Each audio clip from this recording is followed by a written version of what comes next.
Welcome to the Idea Climbing Podcast. In this episode, we're discussing how to turn obstacles into opportunities with my guest, Lasada Pippin. Lasada was raised in an underserved community and defied the odds to build a successful career in engineering and become a first-generation college graduate. His journey reflects the resilience and determination and now fuel his mission as an inspirational speaker.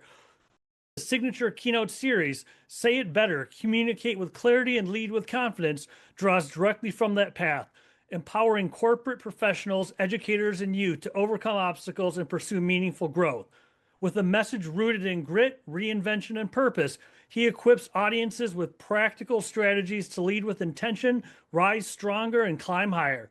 We dive into topics including why it's of the utmost importance to move towards something that you're truly passionate about, the 3 questions you need to ask yourself and answer to turn obstacles into opportunities, why your journey never ends, it just evolves over time, the one thing above all else that you need to do to turn obstacles into opportunities, and more golden nuggets of advice. You're going to love this show.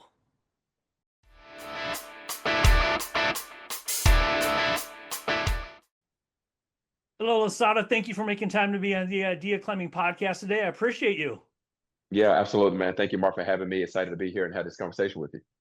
And we're going to be talking about how entrepreneurs can turn obstacles into opportunities. Before we get into the tips, the tactics, the strategies, all that good stuff, first, I'd love to hear with a subject like that, how did that show up in your life? How did you get into it? What's your story with turning obstacles into opportunities? Yeah, totally. Growing up in a, underserved community, low resources, not having a whole lot, I feel like during my entire life, mostly, that I've had to turn obstacles into opportunities. There was always some type of roadblock. There was always some type of challenge. Even, with my background in engineering and technology, doing that for a little bit over a decade, even making that shift from engineering into the keynote and motivational speaking space, even that was an obstacle. So I had to see the opportunity inside of that transitional moment if I wanted to get past the obstacle. If and an obstacle can be anything. It can be fear, it can be anxiety, it can be procrastination, it can be self-doubt, it can be a lack of self-belief. There are so many obstacles that we don't realize are obstacles because they're wrapped in a different type of clothing. But there are so many obstacles that we need to identify, and that's the only way that we can turn them into opportunities. And so for me, it was getting over the fear, embracing it, learning how to coexist with it, and building up the self-belief and the confidence that I can and that I can make this leap and go forward and operate in the space that I operate in today. So turning obstacles into opportunity has been a lifelong journey for me. You mentioned something really interesting. When you hit, it doesn't have to be a life altering, like super darkness, but let's just say dark times. When you Yep. hit the dark times, you hit an obstacle. You said you had to see the opportunity. Where do you look? How do you see an opportunity when you're going through those dark times and an obstacle presents itself? Yeah, I love that. And so, I would just use this basic example here. So when I was getting ready to leave corporate, I was faced with a decision. My contract had ended. And so I had the opportunity to renew my contract. I could stay there, I could prolong the contract and continue being in a place, that was great income, great people, nothing was wrong.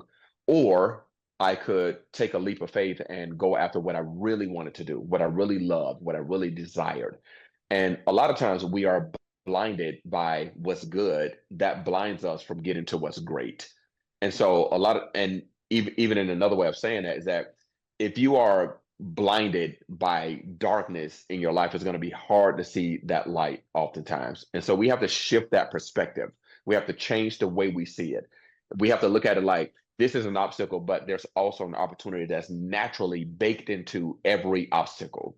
If we adopt a mentality that for every problem there is a solution, whether we have the solution or not, that's a whole different story. But if we just can adopt a mentality that for every problem, every challenge that I face, there's also a solution and there's also a chance. So I did a mental shift, and so when I left, when I took that leap to go out there, I did something what I tell people that is you want to burn the boats. You don't want to give yourself a chance to go backwards. You want to give yourself the opportunity to go forward. And so when I made that leap and jumped out into this keynote and motivational speaking space, the way that I burned the boats was that, hey, I can't go back into corporate. I can't go back into contracting. I can't go back into engineering. I can't go back. I have to figure out where are the opportunities for me to continue to press forward. And so for every obstacle that I face, every challenge that I face, I find out there has to be some type of workaround. There has to be some type of solution to get to the mountaintop to where I want to get to. You mentioned burning the boats, and I love that story. They ended up victorious. When it comes to when you burn the boats, where do you start? The boat's burnt. You can't get back on them. You can't go back to the old life. Where does Yep. the new life start? How do you get that started and put things into motion? Yeah, burning the boat starts from the moment that you make the decision. For me, it was when I made a decision that, hey, I'm leaving engineering and I'm going into this keynote and motivational speaking space. This is the space I'm going to go in. The decision to burn the boats started right there at that moment. So take for example, if somebody is transitioning from one industry to another, or if somebody is trying to start a new business, if they're trying to elevate their current business, they have to make a decision first. You have to make a decision that, hey, this is what we're going to do. And so once you get over to the island where you're trying to get to, you've made a decision to cross over, you have to burn the boat because naturally we're going to seek a way to go back to comfort. The moment that we run into an obstacle, the moment that we see that, hey, this possibly cannot work, it can be more turbulence than what I bargained for. We're going to seek to get into the boat and go back to the place that we know, to the place of comfort. And that's when you want to burn the boat. You want to burn the boat the moment that you made the decision. So, time I get to the place where I want to get to, time I step into this new arena, this new space, burn the boats immediately. I used to do this thing, Mark, because I grew up running track and playing basketball. And my coach was used to tell us when we were running track, he said, the only thing I want you to look at is the finish line. He said, when you get to the hurdles, you'll get over the hurdles if you keep your eyes on the finish line. And so we can apply that same thing to business. We can apply that same thing to entrepreneurs. We can apply that same thing to everyday challenges that keep your eyes on the finish line. What is the ultimate place to where you want to end up? If you have the boat available, you're going to naturally take the boat in order to get back to shore. But you have to burn them so that you don't give yourself a way out. So we want to eliminate any reason or any excuse that gives us a chance to go backwards. But it starts with making a decision. That's where it really starts. So when you burn the boats, you get to the island. What's step one? Once you get to the island, Yeah. step one is to start building out the platform that you need to stand on. How are you going to survive once you get out there? For me, I had a month's worth of events when I first started, and that's what caused me to take the leap. That's what gave me the courage. That's what gave me the boldness. That's what gave me the confidence that, oh, I can do this. I didn't want to operate in two spaces anymore. I wanted to give my energy to one thing. I wanted to give my power to one thing.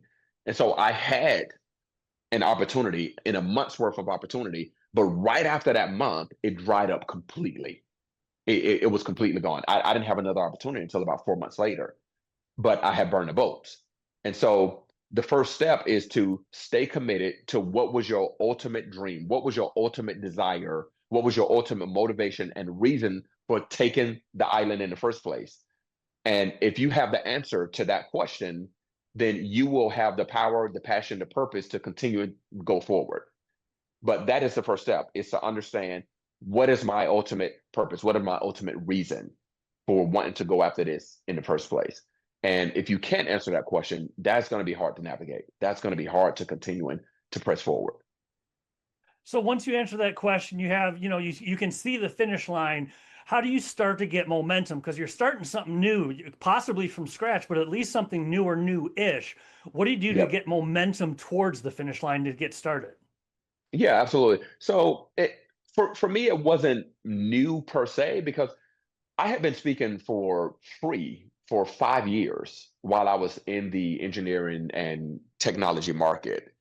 I would use all of my PTO. I would go do all of these events. I would use my own money. I would pay for my own flights, my own hotels, my own transportation, everything. So I had been doing this. So it wasn't new. It wasn't novel per se. Most people, they have something that they're truly passionate about. They have something that they truly desire, but they're not necessarily doing it. They're not in that market. They're not in that industry. And so the momentum starts by taking advantage of the moment. Before, if we just think of the word itself, momentum, the only way you get to the end of that is that you have to go through the moment first. You spell moment before you spell momentum. And so you have to capitalize on the moment, on the opportunity that's right in front of you. If you capitalize on that moment and you take action in the moment of now, which I believe is the best time frame on earth, is now. It's not yesterday, it's not what awaits us tomorrow, it's right now. If we capture the moment, that's what builds momentum. It's one small step at a time. And you keep piling all of those small steps on top of each other until you have a snowball effect, and then you have momentum going. But it starts by capturing the moment. That's really where real momentum starts, is by capturing and taking advantage of the moment. With new projects, especially, you can see the finish line. It's exciting. You get the endorphins, the dopamine, all that great stuff. You get some momentum, you're going. How do you keep going so it's not just like a blip on a radar where I get all this excitement, I love this, it's new, it's great. Now you got to keep going, 6 months out, 8 months out, 12 months out. What do you do to keep moving after the initial excitement fades? Yeah, so you want to remember your purpose. You want to remember the question of why. Why am I doing this? Why am I pursuing this?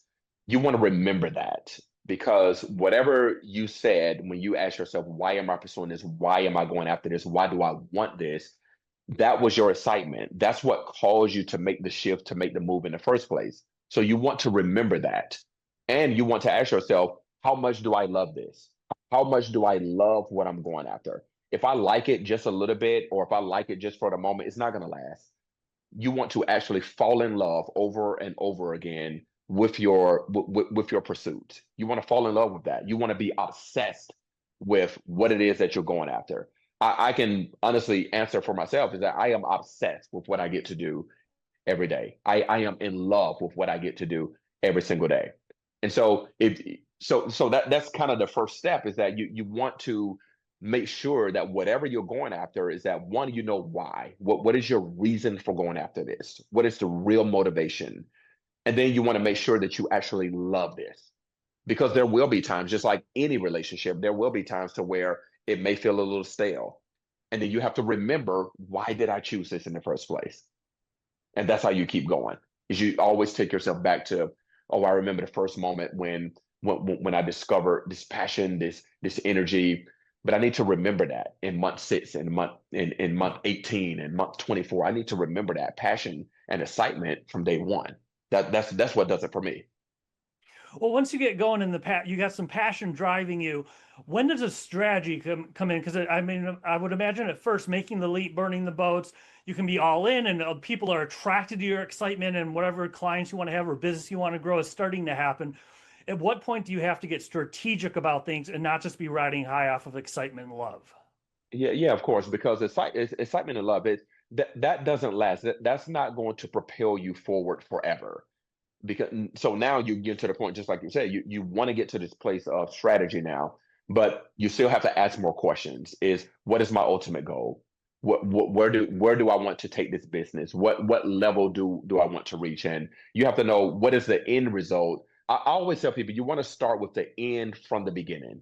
If you understand the end from the beginning, you'll be able to endure any challenges that will come your way. You'll be able to outlast some of the pain that will come your way. But in order to get there, you have to start with the end from the beginning. You have to do that, because, like you said, the excitement and the love, it does dwindle a little bit. But if you keep your purpose in the forefront of that, and if you start with the end from the beginning, where do I want to take this? Where do I want to go?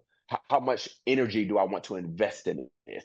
Because it's going to cost you something. And you have to be willing to make that decision, that I am willing to pay the price of what it costs. It may cost you time. It may cost you time with your family. It may cost you energy, effort. It's going to cost you several things, but you got to be willing to pay the price. But the way that you pay that price is by seeing the end from the beginning and keeping your purpose in the forefront of your mind.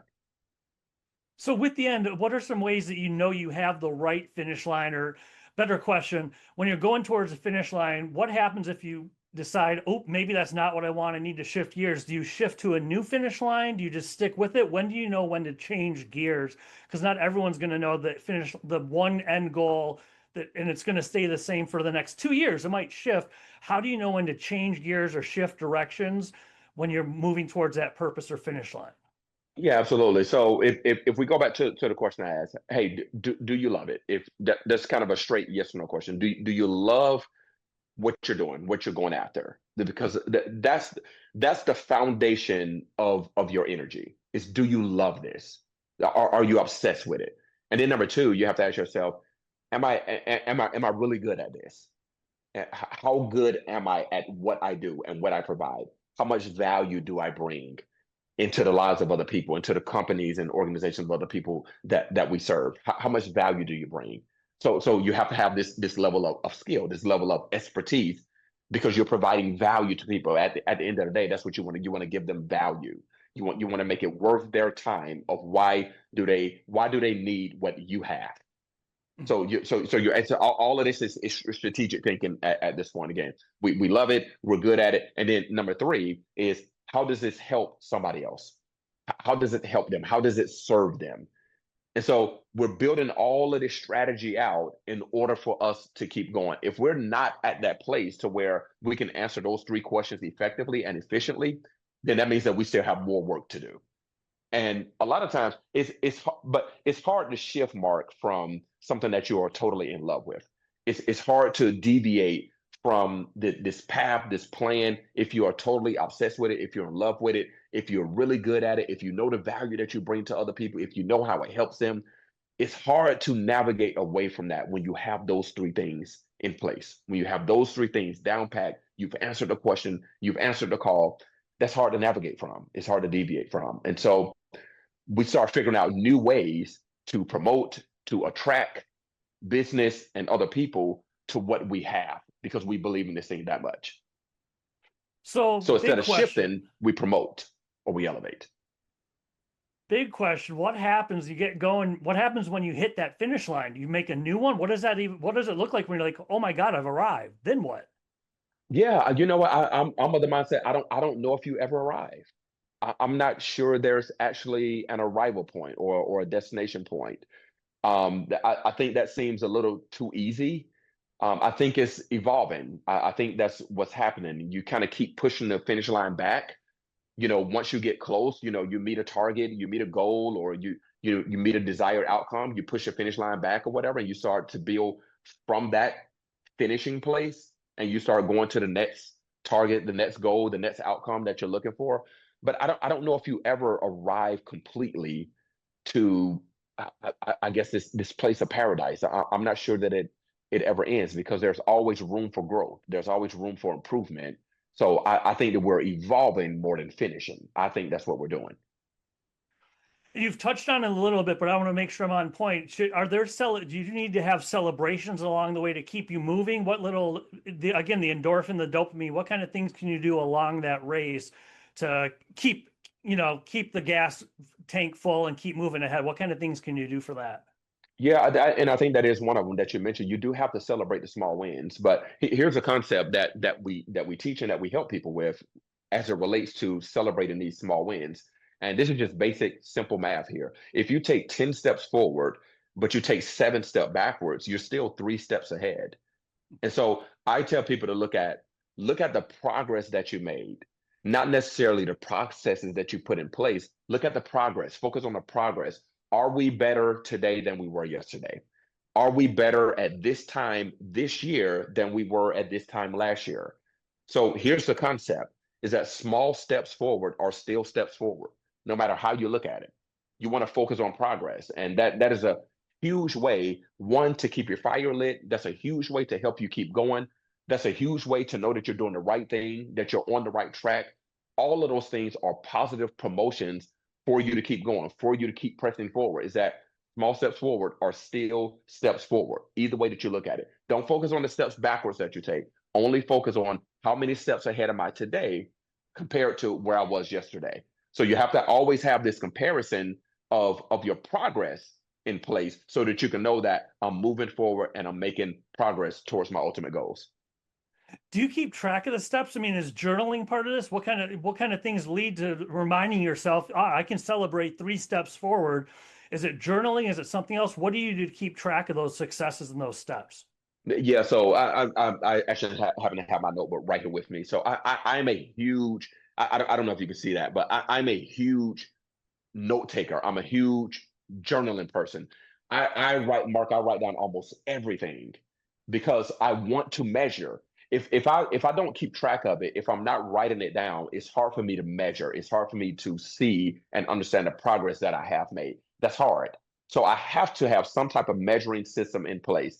Some people use calendars. Some people, use apps and so forth. Me, I'm old fashioned. I want to use the old pen and the old paper. I want it visible. I want to be able to see it. I want to be able to find it quickly. I don't want to have to search through apps.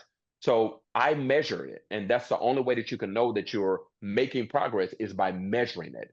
So you can write down, I see people in the gym a lot of times, they're writing down, how many reps did I do yesterday? How much weight did I lift yesterday? And they're comparing that over a period of time. So you definitely want to measure it because that's the only real way that you'll know whether you're making progress or not without fooling yourself that we are doing better without actually knowing that. So you definitely want to measure that for sure. Me, I'm an old pen and paper type of guy. So that's what I highly recommend. It's writing everything down.